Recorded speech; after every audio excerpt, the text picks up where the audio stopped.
Hello everyone, welcome to our online channel. आज हम बात करेंगे करंट अफेयर के बारे में।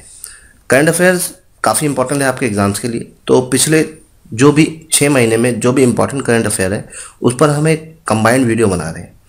ये वीडियो कई पार्ट में होगा, तो हम कोशिश करेंगे कि कम से कम पार्ट में और जल्द से जल्द आपको सारी वीडियोस दे दें। और शुरू करते हैं करंट अफेयर। ये करंट अफेयर्स जितने भी एग्ज़ाम आप दे रहे हैं उस सारे एग्ज़ाम्स के लिए बहुत इंपॉर्टेंट है। तो शुरू करते हैं आज की करंट अफेयर्स के। आज का जो पहला क्वेश्चन है वो आपके सामने है। क्वेश्चन है, which city is host of PM गति शक्ति multi modal waterway summit? Banaras, Kolkata, Pune, Ahmedabad. तो इसका सही जवाब क्या है? इसका सही जवाब है Banaras.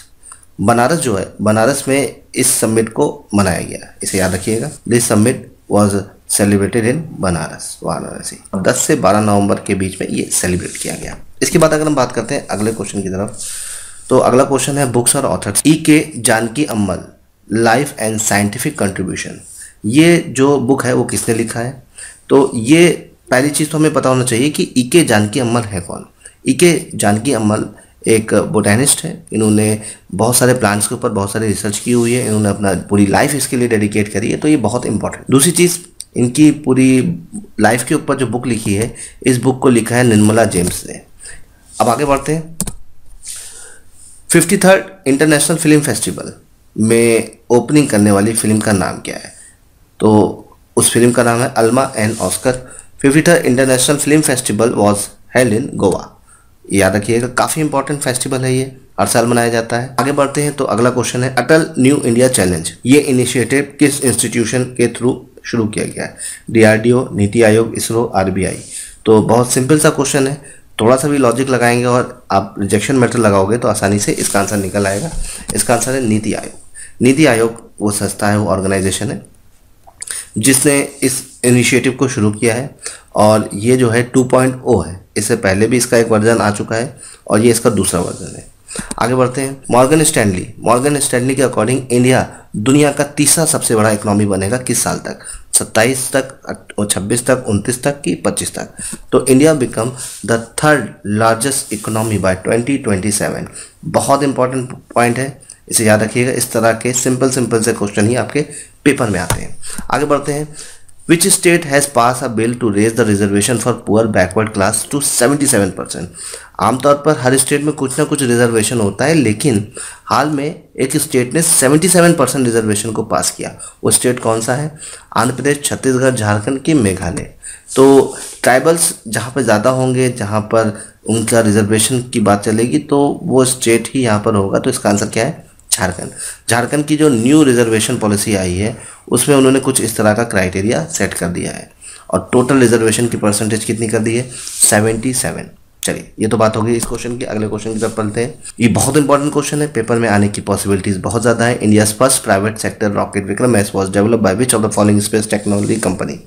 Pixel, Agnikul, Cosmos, Skyroot, aerospace या ध्रुवा स्पेस। यहाँ पे अगर हम बात करते हैं तो बी और सी ये दोनों इंडिया की एक इंडिजीनियस कंपनी है जो इस फील्ड में काम कर रही है। लेकिन विक्रम एस नाम का जो रॉकेट है, पहले डेवलप करने वाली कंपनी है आपकी स्काईरूट। स्काईरूट एक हैदराबाद बेस्ड कंपनी है और अग्निकुल एक मद्रास बेस्ड कंपनी है, इसे याद रखिएगा। और दोनों का मेन काम है कि आपका बोल सकते हैं प्राइवेट सेक्टर में रॉकेट्स को डेवलप करना, प्राइवेटली। ऐसे तो इसरो सारा काम करता है, लेकिन ये पहले हमारा ऐसी प्राइवेट कंपनीज हैं जो प्राइवेट फॉर्म में इस सब तरह की चीज़ों को डेवलप कर रही हैं। चलिए, ये बहुत इंपॉर्टेंट क्वेश्चन है, इसे याद रखिएगा। और इस क्वेश्चन का जो सही जवाब है वो जवाब है आपका Skyroot. Don't forget the answer, Skyroot. Skyroot कहाँ की कंपनी है भाई? हैदराबाद की, याद रखिएगा। हैदराबाद की एक बहुत इंपॉर्टेंट कंपनी है। और कॉस्मोस, अग्निकुल कॉस्मोस की बात करें तो ये IIT मद्रास के स्टूडेंट्स के थ्रू बनी है, तो ये मद्रास की है। ठीक है, दोनों पॉइंट बहुत इंपॉर्टेंट है, इसे ध्यान रखिएगा। आगे बढ़ते हैं। मिडिल ईस्ट ग्रीन इनिशिएटिव, कौन सी कंट्री जिसने मिडिल ईस्ट ग्रीन इनिशिएटिव को लॉन्च किया? ऑप्शन है Oman, Bahrain, Saudi Arabia, UAE। तो इसका सही जवाब है सऊदी अरेबिया। सऊदी अरेबिया ने इस मिडिल ईस्ट ग्रीन इनिशिएटिव को शुरू किया है, इसे ध्यान रखिएगा। याद में हुआ था, इसे ध्यान रखिएगा।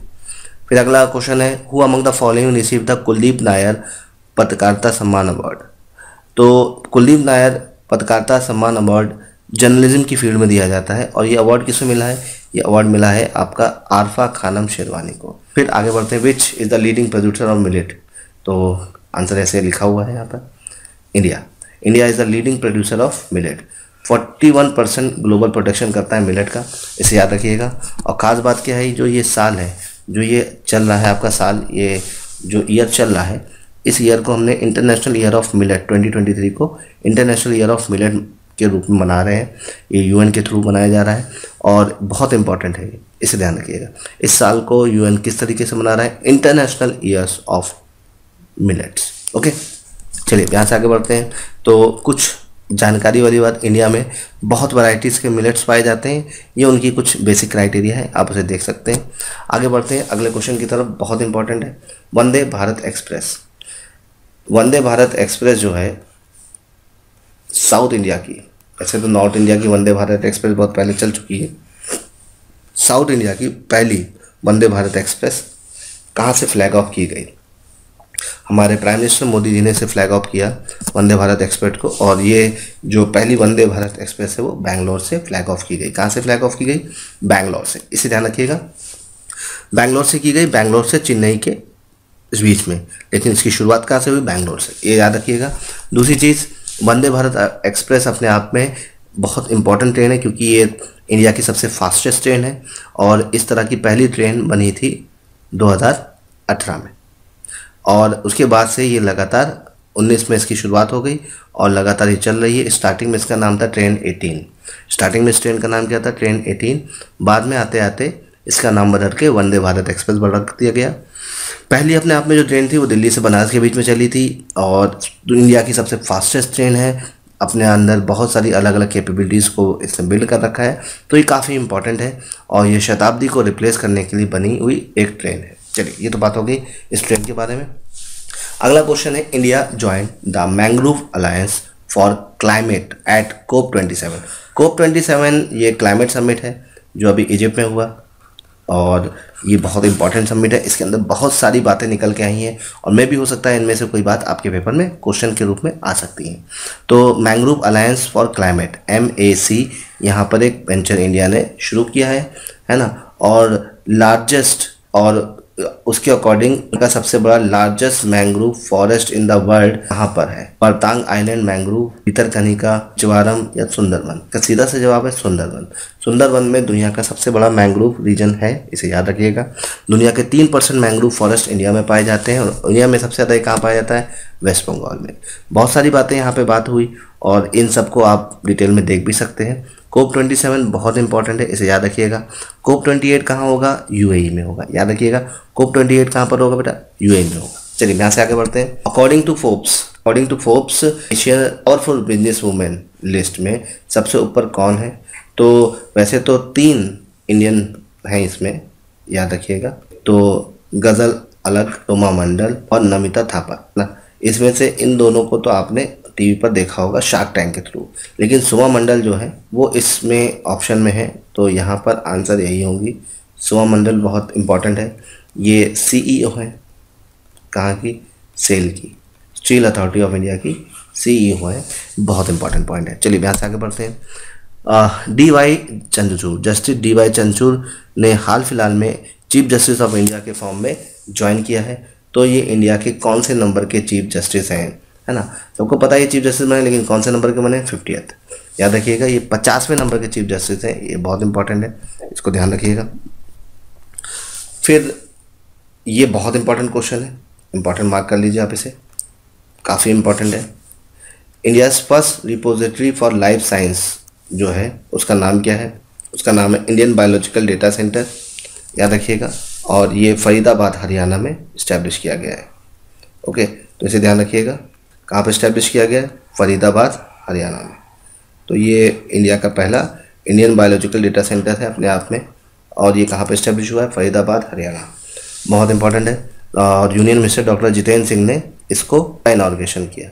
तो ये कुछ इंपॉर्टेंट पॉइंट है। India's first national repository for life science data, याद रखिएगा, ये कहाँ पे शुरू किया गया? ये शुरू किया गया हरियाणा में। All India rubber institutes, all India rubber industry association has announced that it has elected home it's president. तो याद रखिएगा, all India rubber industries association का जो नया प्रेसिडेंट बना है वो रमेश केजरीवाल बने। कौन बने? रमेश केजरीवाल, इसे याद रखिएगा। ठीक है, आगे बढ़ते हैं। बिहारी पुरस्कार, 31 बिहारी पुरस्कार किसको मिला? तो ये बहुत इंपॉर्टेंट क्वेश्चन है। ठीक, 31 बिहारी पुरस्कार मधु कंकारिया को मिला। किसे मिला? मधु कंकारिया को मिला। ठीक है, याद रखिएगा, मधु कंकारिया को 31 मिला है और डॉक्टर माधव हरा को 32। तो ये दोनों बिहारी पुरस्कार पूछे जा सकते हैं। ठीक है, जो मधु कंकारिया को मिला है, हम यहाँ थे, उनकी नॉवल के लिए मिला है, और डॉक्टर माधव हाडा को ये पचरंग चोला भर साखीरी नाम की एक नॉवल थी, इसके लिए मिला है। एक इम्पॉर्टेंट पॉइंट यहाँ पर और भी है जो आपको ध्यान रखना है, के बिरला फाउंडेशन। ओके, के बिरला फाउंडेशन हर साल कौन सा पुरस्कार देता है? बिहारी पुरस्कार। ओके, यहाँ से आगे बढ़ते हैं। सैयद मुश्ताक अली ट्रॉफी का विनर कौन है? तो मुंबई ने इस ट्रॉफी को जीत लिया है। ओके, याद रखिएगा, विनर कौन है? विनर है मुंबई इसका विनर है। या ओके, और रनर अप है आपका हिमाचल। मुंबई ने हिमाचल को हराकर ये ट्रॉफी जीत ली है। कहाँ पे जीत? फाइनल हुआ कोलकाता में। ठीक है, ईडन गार्डन। ओके, चलिए यहाँ से आगे बढ़ते हैं। Indian biological data centre had been inaugurated in which state? बहुत आसान सा क्वेश्चन है, अगर थोड़ी से ध्यान से सुन रहे होगे तो तुरंत आप इसे हरियाणा लगा देंगे। आप मेरे साथ भी आंसर दे सकते हैं स्क्रीन को पॉज करके।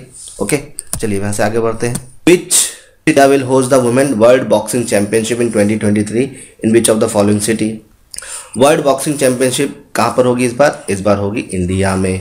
और इंडिया की कौन सी सिटी से होस्ट करेगी भाई? उसे होस्ट करेगी न्यू दिल्ली होस्ट करेगा। याद रखिए कि मार्च अप्रैल में ये वर्ल्ड बॉक्सिंग चैंपियनशिप होनी है इंडिया में। ये बहुत बड़ा करंट अफेयर है, इसे ध्यान रखिएगा। फिर अगला क्वेश्चन है, what is the theme of national education day? National education day की थीम क्या है? बहुत आसान सी थीम है, changing course transforming education. National education day हर साल 11 नवंबर को मौलाना अबुल कलाम आज़ाद की बर्थ एनिवर्सरी के फॉर्म में मनाया जाता है। याद रखिएगा, इसका आंसर है चेंजिंग कोर्स ट्रांसफॉर्मिंग एजुकेशन। ये इस बार की नेशनल एजुकेशन डे की थीम है।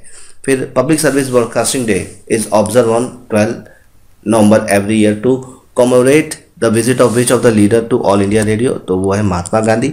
महात्मा गांधी इस दिन गए थे, तो इनके पहुंचने पर ही हर साल ये डे मनाया जाता है।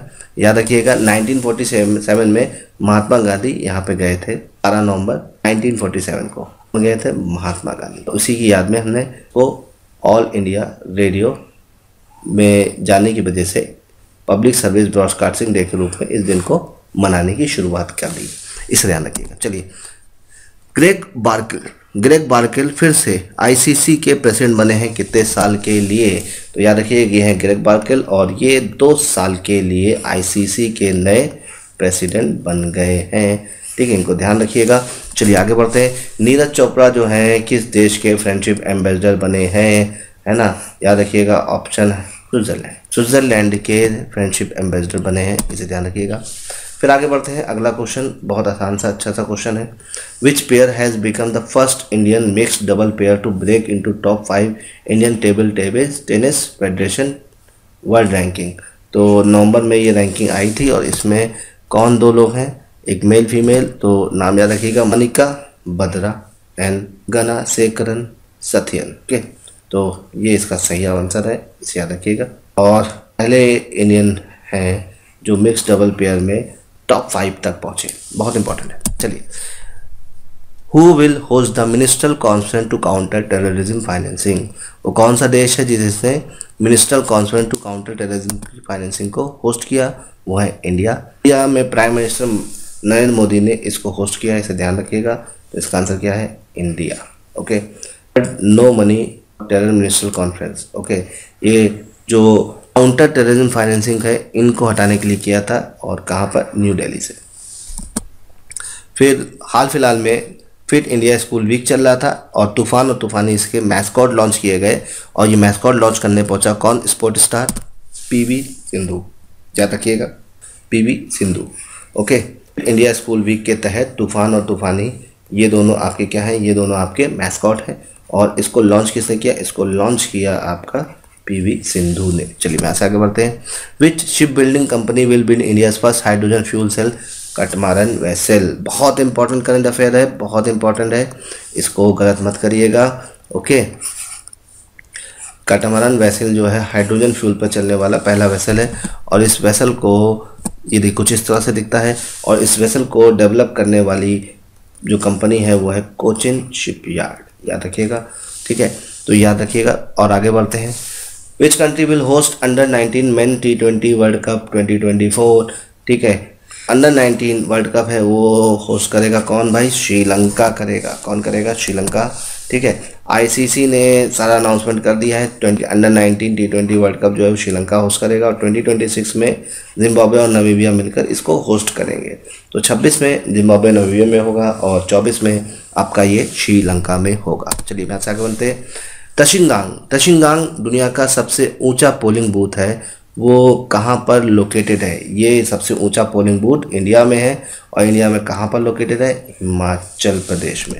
ये देखिए, ये कुछ लोगों की एक छोटी सी बस्ती है जो कि हिमाचल में है और यहाँ पर 98.08% वोटर टर्नआउट हुआ, मतलब इतने लोग यहाँ पे वोट करने गए। एक बहुत इंपॉर्टेंट पॉइंट है और ख़ास बात क्या है, ये हिमाचल का एक छोटा सा गांव है जो कि आपका 15,256 फीट ऊंचाई पर है। ओके, और अगर बात करें तो ये दुनिया का सबसे हाईएस्ट पोलिंग स्टेशन है जो कि हिमाचल प्रदेश में स्पीति वैली में लोकेटेड है। आप देख सकते हैं ये स्पीति वैली का पूरा एरिया है और इसी में ये पूरा रीजन लोकेटेड है। ठीक है, तो क्वेश्चन आ सकता है, इंपॉर्टेंट क्वेश्चन है ना, आपके एग्जाम के पॉइंट ऑफ व्यू से बहुत इंपॉर्टेंट है। चलो अब आगे बढ़ते हैं। सबसे आसान क्वेश्चन है लेकिन कभी कभी ये आसान क्वेश्चन आपके पेपर में दिक्कत कर देते हैं। आईसीसी T20 वर्ल्ड कप का विनर कौन है? नो डाउट इंग्लैंड ने पाकिस्तान को हरा के ये वर्ल्ड कप जीत लिया था। तो ये तो बहुत आसान सा आंसर है लेकिन आपको पता होना चाहिए। ठीक है, 5 विकेट से आसानी से इंग्लैंड ने पाकिस्तान को हरा दिया। ओके, फिर आगे बात करते हैं। तो association of south east Asian nation has agreed to which country to admit in principle as a group of 11 member. वैसे तो आसियान में 10 मेंबर पाए जाते हैं लेकिन हाल फिलहाल में अभी एक 11वें मेंबर की जुड़ने की बात चल रही है। तो वो 11वां मेंबर कौन है? ईस्ट टिमोर, है ना। बात चल रही है कि आसियान जो है association of south east Asian nation का 10 देशों का एक ग्रुप है जिसमें 11वां मेंबर जुड़ने की बात हो रही है, वो है ईस्ट तिमोर। इसे याद रखिएगा। और आसियान में जो 10 मेंबर हैं उनमें के क्या क्या नाम है ये भी जानना बहुत ज़रूरी है।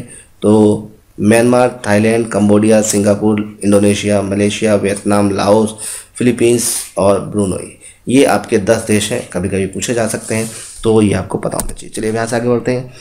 India's multi modal logistic park जिस स्टेट में डेवलप किया जा रहा है ये एक इम्पॉर्टेंट है ना, इसे ध्यान रखिएगा। तमिलनाडु में इसे किया जा रहा है। रिलायंस इंडस्ट्री ने इसे चेन्नई में डेवलप करने की बात करी है, याद रखिएगा। चलिए यहाँ से आगे बढ़ते हैं। तो कुछ चीज़ें यहाँ पे जान लेते हैं। एक मल्टी मॉडल लॉजिस्टिक पार्क जो है भारतमाला प्रोजेक्ट के थ्रू आगे बढ़ाया जा रहा है, भारतमाला परियोजना के थ्रू। और इसका मेन ऑब्जेक्ट है कि जो फ्लाइट कंसोलिडेशन है या लॉजिस्टिक कॉस्ट है वो 14% से 10% तक लेके आना है जीडीपी के। ओके, और अगर हम बात कर रहे हैं तो इस एग्रीमेंट को अलग अलग ऑर्गेनाइजेशन से मिलकर चलाया जा रहा है। पहला रेल विकास निगम, दूसरा inland waterway authority of India और तीसरा national highway logistic management limited. ये तीनों मिलकर इसको कंबाइंडली चला रहे हैं। ओके, चलिए ऐसे आगे बढ़ते हैं। वर्ल्ड डायबिटीज़ डे हर साल 14 नवंबर को मनाया जाता है। कब मनाया जाता है? 14 नवंबर को। 14 नवंबर को चिल्ड्रन डे मनाते हो लेकिन डायबिटीज़ डे भी मनाते हैं। और इस बार इसकी थीम क्या है? इस बार इसकी थीम बहुत इंपॉर्टेंट है, access to diabetes care. Okay, याद रखिएगा। आपका हर साल 14 नवंबर को मनाया जाता है और इसकी थीम है एक्सेस टू डायबिटीज़ केयर। और इसी में ही एक और थीम है एक्सेस टू डायबिटीज़ एजुकेशन। ये दोनों थीम आपके पेपर में आ सकती है, इसे ध्यान रखिएगा। ओके, एक और इम्पॉर्टेंट वर्ल्ड डायबिटीज़ डे को इंट्रोड्यूस किया गया 1991 में, लेकिन यूएन के थ्रू 2006 में इसको मनाए जाने की शुरुआत की गई। तो ये कब से मनाया जा रहा है? 2006 से। ओके, चलिए यहाँ से आगे बढ़ते हैं। मेजर ध्यानचंद खेल रत्न अवार्ड मोस्ट इंपॉर्टेंट क्वेश्चन में से एक है। आपके पेपर में आने की पॉसिबिलिटीज़ इस क्वेश्चन की काफ़ी ज़्यादा है। और ये जो अवार्ड है, पहले इसका अवार्ड का नाम था राजीव गांधी खेल रत्न अवार्ड और हाल फिलहाल में ये अवार्ड अनाउंस हुए हैं। अजंता सारंत कमल, इनको ये अवार्ड दिया गया है। किसे दिया गया है? अजंता सारंत कमल। बहुत इंपॉर्टेंट है, ये एक टेबल टेनिस प्लेयर है, इसे याद रखिएगा। ओके, तो अगर पूछा जाएगा तो याद रखिएगा एस कामल। ओके, ये एक मेल टेबल टेनिस प्लेयर है, इनको ये मेजर ध्यानचंद खेल रत्न अवार्ड दिया गया। अच्छा क्वेश्चन है, ये बहुत इंपॉर्टेंट है आपके पेपर के अकॉर्डिंग, तो ये काफ़ी ज़्यादा इंपॉर्टेंट है। Which country is the fourth runner in the climate mitigation as the climate change performance index. ठीक है, सबसे ऊपर कौन सी कंट्री है क्लाइमेट चेंज परफॉर्मेंस इंडेक्स में? तो खास बात क्या है कि सबसे ऊपर तो यहाँ पर टॉप 3 रैंक पूरी खाली है। क्लाइमेट चेंज परफॉर्मेंस इंडेक्स में टॉप 3 में कोई नहीं आया, लेकिन अगर बात करें सबसे ऊपर कौन है तो ये आंसर होगा डेनमार्क।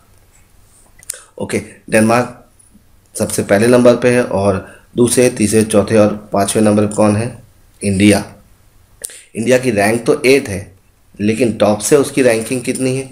5th। ओके, तो याद रखिएगा, ये एक इंपॉर्टेंट पॉइंट है। अब इससे किस तरह के ट्विस्ट करे हुए क्वेश्चन आ सकते हैं? ट्विस्ट आ सकते हैं, इंडिया की रैंक इसमें 8 है, ट्रू। ओके, इंडिया की रैंक क्या है? 8 है, एकदम सही है। और India among the top 5 performing country in climate change, ये भी ट्रू है। ओके, और इंडिया G20 कंट्री में सबसे ऊपर है, ये भी सही है। इंडिया ने अभी 2 रैंक इम्प्रूव की है, ये भी एकदम सही है। तो यहाँ पे काफ़ी सारे पॉइंट्स हैं जो आपके पेपर में क्वेश्चन बना सकते हैं। ठीक है, तो इसे ध्यान रखिएगा। और अगर इस रिपोर्ट की बात करते हैं या इस इंडेक्स की बात करते हैं तो इस इंडेक्स से एक क्वेश्चन और बनता है कि इसको रिलीज़ कौन करता है। ठीक है, इसे रिलीज़ कौन करता है या इसे पब्लिश कौन करता है? तो इस रिपोर्ट को 3 ऑर्गेनाइजेशन, पहला जर्मन वॉच, दूसरा न्यू क्लाइमेट इंस्टीट्यूट और तीसरा है क्लाइमेट एक्शन नेटवर्क, ये तीनों मिलकर इसे पब्लिश करते हैं। इसे ध्यान रखिएगा, बहुत इंपॉर्टेंट है। यहाँ से जो भी क्वेश्चन बन सकते हैं वो मैंने आपको सब बता दिए, तो गलत मत करिएगा, एकदम अच्छे से करिएगा। चलिए, अगला क्वेश्चन है, नीति आयोग के नए फुल टाइम मेंबर कौन बने?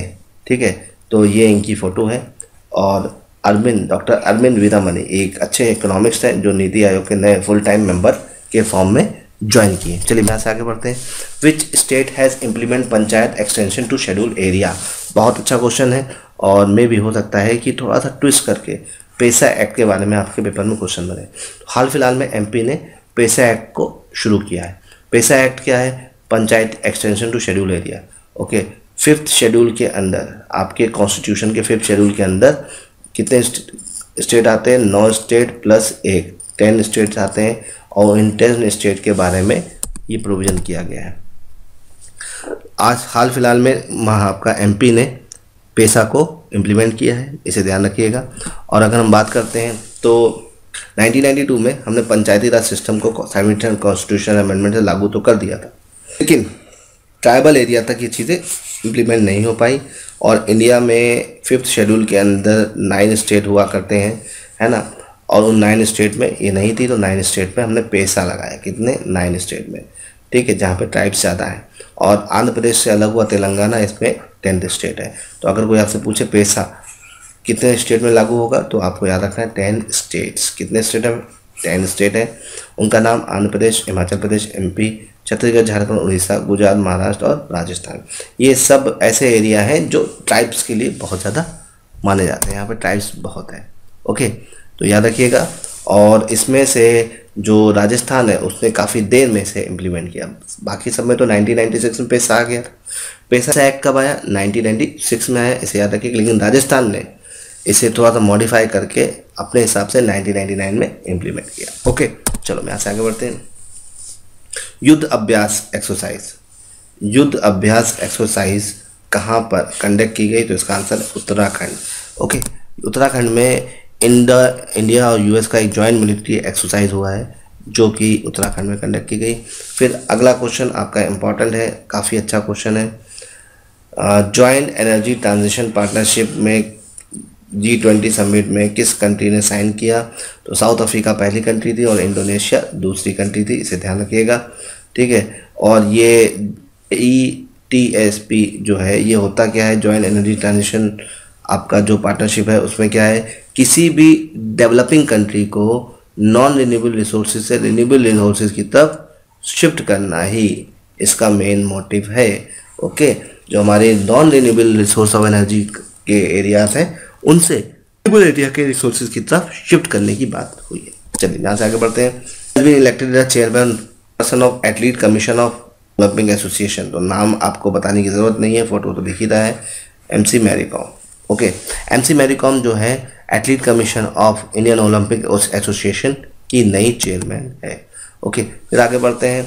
हाल फिलहाल में ग्लोबल फील्ड इनिशिएटिव किसने शुरू किया? तो इसको इनिशिएट किया है किसने?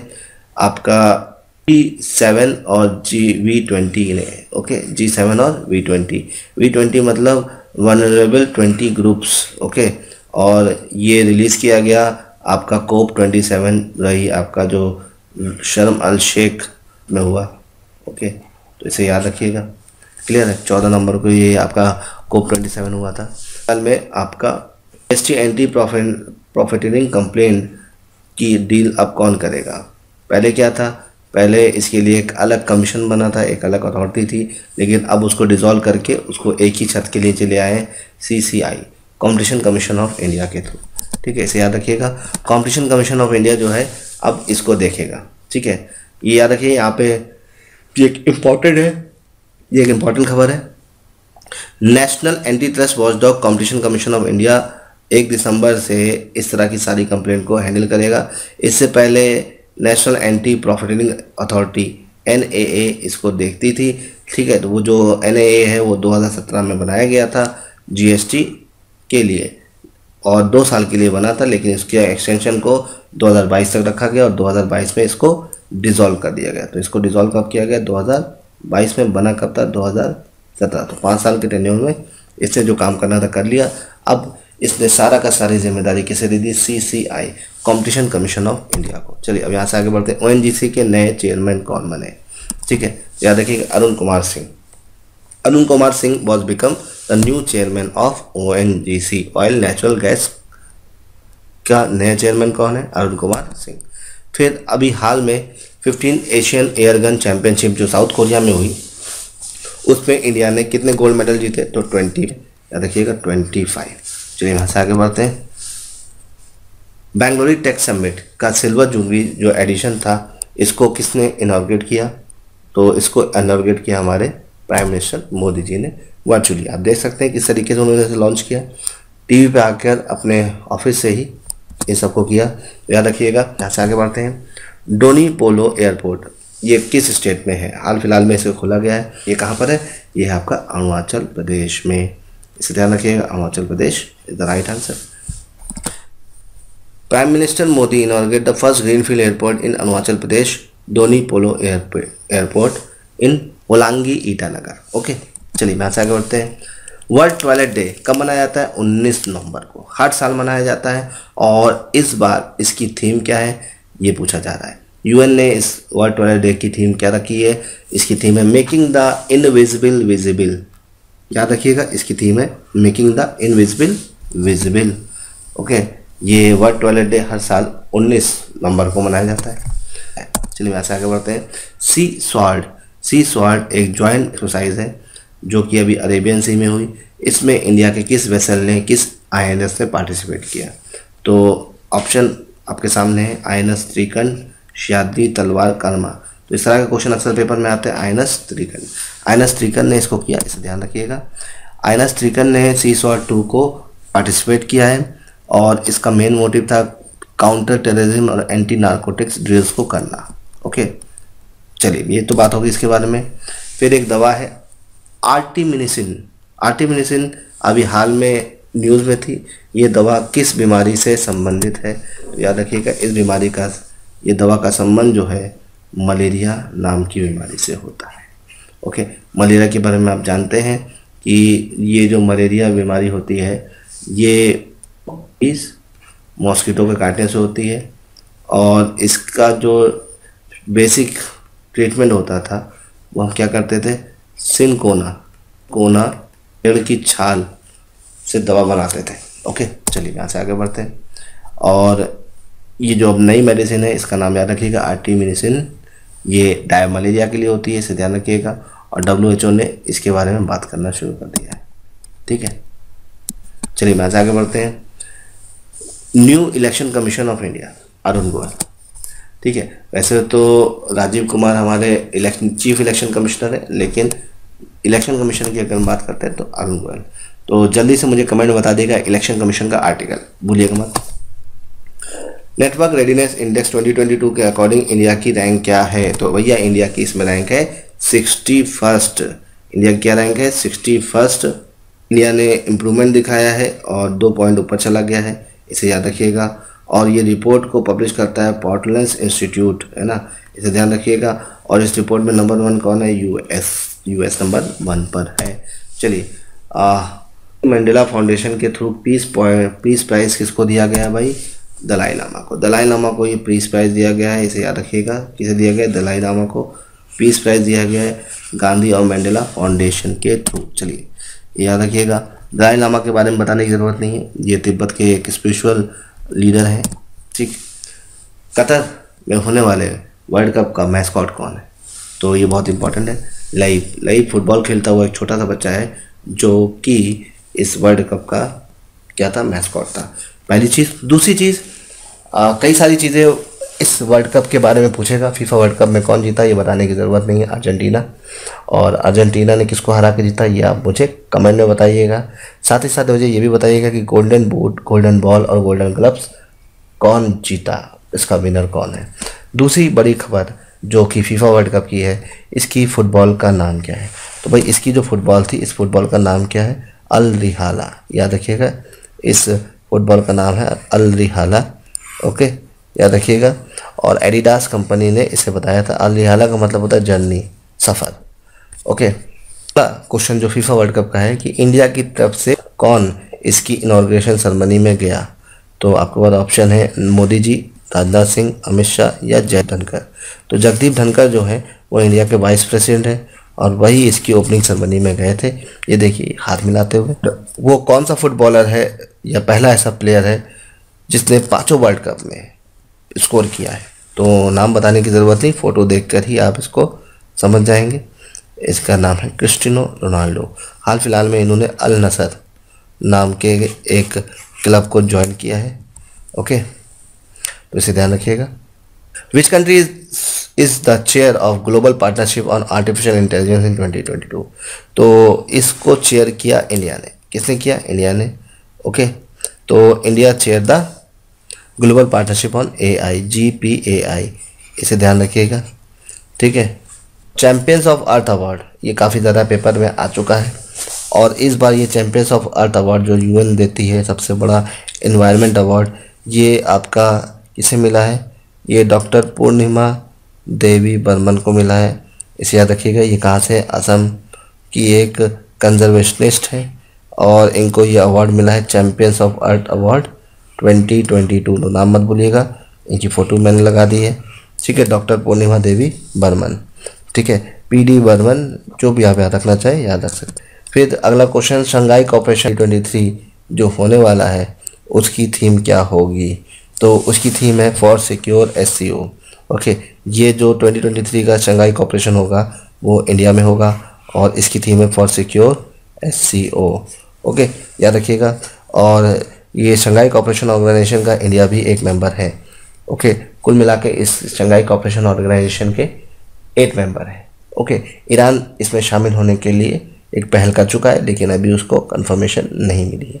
तो याद रखिएगा और मुझे कमेंट में ज़रूर बताइएगा कि SCO के 8 मेंबर हैं, उसमें तो एक तो चाइना है, एक इंडिया है, बाकी 6 कौन से हैं कमेंट में ज़रूर बताइएगा। इंडिया ने एक फायर पावर एक्सरसाइज शतुरांश लॉन्च किया। किस डेजर्ट में या किस जगह पर? तो इंडिया में डेजर्ट का रीजन एक ही इम्पॉर्टेंट है, थार। तो ये जो एक्सरसाइज हुई कहाँ हुई? थार डेजर्ट में। ओके, तो इसे मत भूलिएगा, इसे ध्यान रखिएगा, बहुत इंपॉर्टेंट पॉइंट है। चलिए यहाँ से आगे बढ़ते हैं अगले करंट अफेयर की तरफ। नसीम अल बशर है, ये इंडिया और किस देश की मिलिट्री के बीच होता है? तो ये आंसर है ओमान। ओमान और इंडिया के बीच ही मिलिट्री एक्सरसाइज के बीच में ये होता है नसीम अल बहर, याद रखिएगा। और रॉयल ओमान नेवीज़ के बीच में ये एक्सरसाइज होती है। फिर आते हैं गरुड़ शक्ति एक्सरसाइज जो है हाल फिलहाल में हुई और इंडियन आर्मी ने इसमें पार्टिसिपेट किया। किस देश के साथ मिलके? तो याद रखिएगा ये जो गरुड़ शक्ति एक्सरसाइज है वो इंडिया और इंडोनेशिया के बीच में हुई और एशिया में ही हुई। ओके, चलिए यहाँ से आगे बढ़ते हैं। तो कुछ इंपॉर्टेंट एक्सरसाइज यहाँ पे लिखी हुई है, इसे याद रखिएगा। संप्रीति इंडिया और बांग्लादेश के बीच में, मित्र शक्ति इंडिया और श्रीलंका के बीच में, मैत्री इंडिया और थाईलैंड के बीच में, वज्र प्रहार इंडिया और यूएस, युद्ध अभ्यास India US, nomadic elephant India और मंगोलिया, गरुड़ शक्ति इंडिया और इंडोनेशिया, शक्ति एक्सरसाइज इंडिया और फ्रांस, धर्मगालियन इंडिया और जापान, सूर्य किरण इंडिया और Nepal, hand in hand exercise India और चाइना, सिम्बलेक्स इंडिया और सिंगापुर, शक्ति एक्सरसाइज इंडिया और फ्रांस, कॉर्पेट इंडिया और थाईलैंड। तो ये कुछ बहुत इंपॉर्टेंट मिलिट्री एक्सरसाइजेज हैं जो आपको याद रखनी पड़ेंगी। अगर आप इसे याद रखेंगे तो पेपर में इन्हीं से ही आपके क्वेश्चंस आने की पॉसिबिलिटी है। ओके, चलिए यहाँ से आगे बढ़ते हैं। यह council for technical education AICTC, तो नए चेयरमैन हैं वो है TG सीतारमन, याद रखिएगा। ये IIT गुवाहाटी डायरेक्टर भी थे और हाल फिलहाल में इनको इसका चेयरमैन बनाया गया, TG सीतारमन। ओके, चलो मैं यहाँ से आगे बढ़ते हैं। वाइल्ड लाइफ समिट हुआ वर्ल्ड लेवल पर और इंडिया ने किस टर्टल की स्पेसीज को प्रोटेक्ट करने की बात कही है? तो याद रखिएगा, लेंथ सॉफ्ट शेल टर्टल।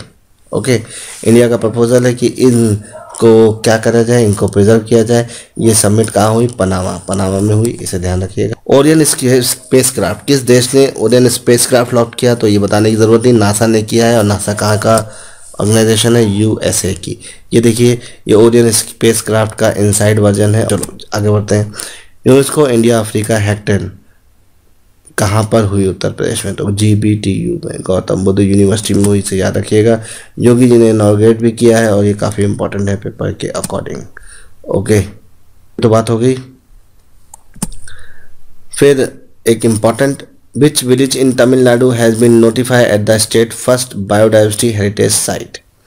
तो तमिलनाडु के किस विलेज को फर्स्ट बायोडाइवर्सिटी हेरिटेज साइट बताएगा? वैसे तो बहुत सारे बायोडाइवर्सिटी हेरिटेज साइट है इंडिया में, लेकिन तमिलनाडु के किस विलेज को इसका दर्जा दिया गया? पहला है अयतापट्टू। मिला के 35 बायोडाइवर्सिटी हेरिटेज साइट है। कितनी? 35 बायोडाइवर्सिटी हेरिटेज साइट है, इसे ध्यान रखिएगा।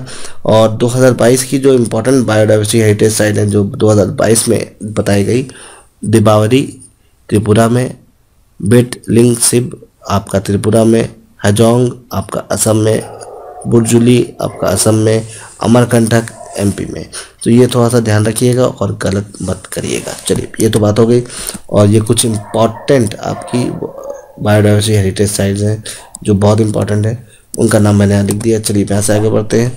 और किस क्रिकेटर ने विजय हजारे ट्रॉफी में लगातार बहुत बढ़िया स्कोर किया है? ऋतुराज गायकवाड़। ऋतुराज गायकवाड़ जो है, इन्होंने अपनी टीम की तरफ से खेलते हुए इस तरह का कारनामा डन किया।